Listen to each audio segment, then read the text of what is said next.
오늘 우리는 보통 사람은 들여다볼 수 없는 곳, 바로 북한의 비밀스러운 디지털 세계로 떠나볼 겁니다. 그들의 이메일 서버에 숨겨진 기묘한 흔적들을 함께 추적해 보시죠. 이 모든 건 아주 사소한 발견에서 시작됐어요. 북한 인터넷을 들여다보다가 이건 뭐지? 싶은 걸 찾은 거죠. 마치 다른 나라 신분증을 쓰고 있는 서버랄까요? 자, 그럼 조사를 시작해 볼까요?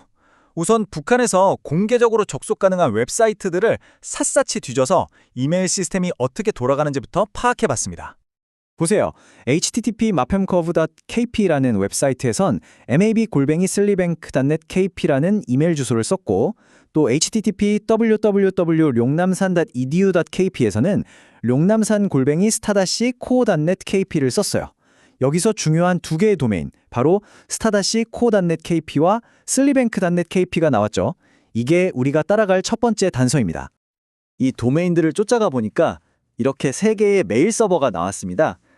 다들 흔히 쓰는 포스트픽스라는 소프트웨어를 쓰고 있었고요. 여기까지는 평범해 보였죠. 그런데 진짜 이야기는 바로 이 서버들의 디지털 신분증, 그러니까 TLS 인증서에서 시작됩니다. 바로 이 지점입니다. 여기서부터 미스터리가 확 깊어져요. 특히 저 smtp1.star-co.net이 푸파 서버의 인증서를 열어봤더니 이건 이상한 점이 한두 가지가 아니었습니다. 첫 번째 이상한 점, 인증서에 적힌 공식 이름, 이걸 보통 CN, 즉 커먼 네임이라고 하는데요. 당연히 북한 도메인인 .kp로 끝날 줄 알았죠. 그런데 웬걸 mail.nisp.cc라는 전혀 엉뚱한 이름이 떡하니 있는 겁니다. .cc는 저 멀리 인도양에 있는 코코스 제도의 도메인이거든요. 갑자기 웬 코코스 제도일까요? 이게 뭘 의미하냐면요. 서버에는 두 가지 신원이 있는 셈이에요. 하나는 우편물이 배달될 주소, 즉 라우팅 신원인 kor.kp 도메인이고요. 다른 하나는 이 우편물을 받는 사람이 진짜 그 사람이 맞는지 증명하는 신분증, 암호화 신원인 GCC 도메인인 거죠. 주소는 북한인데 신분증은 다른 나라 걸 쓰는 겁니다. 일부러요. 두 번째 이상한 점, 이 신분증, 즉 인증서를 발급해준 곳이 공인된 기관이 아니에요. StarJV Certificate Authority라는 자기들끼리 만든 사설기관입니다. 이건 마치 우리 회사에서만 통하는 사원증 같은 거예요. 밖에서는 아무도 인정 안 해주죠. 게다가 기술적으로도 굉장히 낡았어요. 인증서 버전이 X.509 버전 1입니다. 이건 정말 고대 유물 수준이에요. 요즘은 필수인 SANS 같은 기능, 그러니까 하나의 인증서로 여러 웹사이트 주소를 보증하는 기능도 없죠.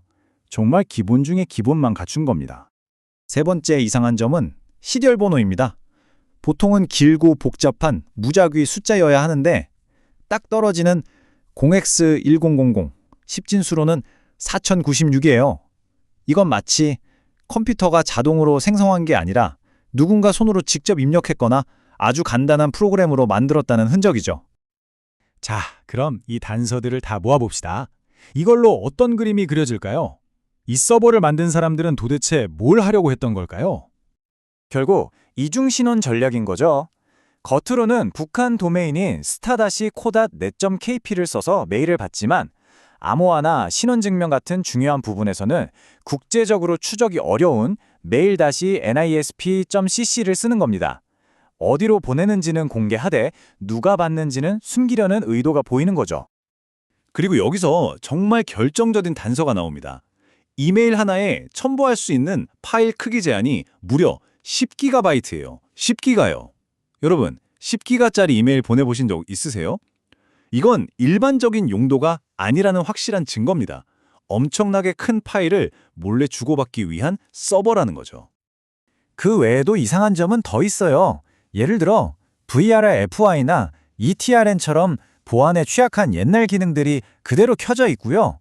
또 BBBBB라는 정체불명의 SMTP 확장 기능도 보여요. 이건 버그거나 아니면 자기들만 아는 특별한 기능일 수도 있겠죠. 게다가 서버 하나가 룡남산.edu.kp, starco.net.kp, mail.nisp.cc 이렇게 여러 개의 신분을 동시에 드러내고 있어요. 한마디로 보안은 허술하고 관리는 엉망이고 여러 조직이 함께 쓰는 중앙 참구 역할을 하는 것 같습니다. 그런데 이런 기술적인 분석만으로는 부족하죠. 가장 중요한 질문은 왜 지금인가입니다. 이 디지털 세상의 흔적들이 현실 세계의 사건들과 어떻게 연결되는지 한번 보시죠. 타임라인을 보면 정말 흥미롭습니다. 2024년 11월에 이 이상한 TLS 인증서가 만들어져요. 바로 그 시점에 북한이 러시아와 파트너십을 공식화하고 군사적 움직임을 늘립니다.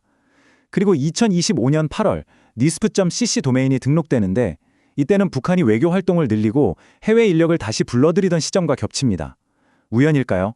아마 아니겠죠? 국제적인 활동이 늘어나는 시점에 맞춰서 외부와 소통할 인프라를 미리 준비한 걸로 보입니다. 자, 그럼 이 모든 걸 종합해 볼 때 이 디지털 탐정 놀이가 우리에게 알려주는 최종 결론은 무엇일까요? 결국 이겁니다. 인프라는 주인이 감추고 싶어하는 비밀을 조용히 폭로한다.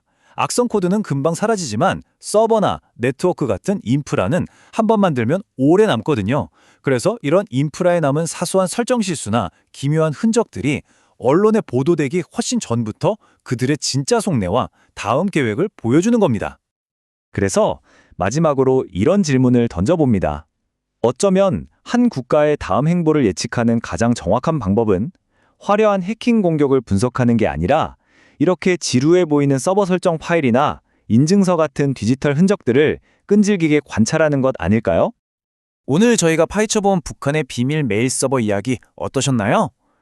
이런 분석에 흥미를 느끼셨다면 구독과 좋아요 버튼 꼭 눌러주세요. 여러분의 작은 응원이 저희가 더 깊이 있는 내용을 가지고 돌아오는데 정말 큰 힘이 됩니다. 시청해주셔서 진심으로 감사합니다.